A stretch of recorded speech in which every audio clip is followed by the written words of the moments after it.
موعد وتوقيت مباراة الزمالك والجونة القادمة في بطولة الدوري المصري بعد فوز نادي الزمالك على الإسماعيلي بهدفين دون مقابل في الجولة الماضية.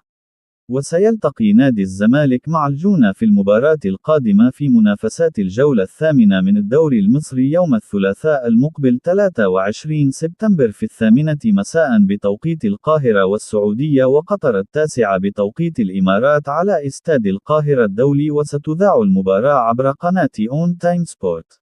وتعادل فريق الجونة مع بتروجيت بهدف لكل فريق في منافسات الجولة السابعة من الدوري المصري قبل مواجهة نادي الزمالك القادمة. ويتصدر نادي الزمالك ترتيب جدول المسابقة في المركز الأول برصيد 16 نقطة، بينما يتواجد فريق الجونة في المركز ال14 برصيد 7 نقاط.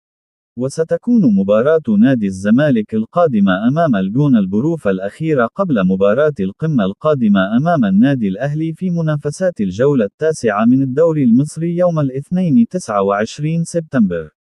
وسيغيب الثنائي محمود بن تايج وإخوان بيزيرة عن مباراة الزمالك القادمة في الدوري للإيقاف بسبب تراكم الإنذارات.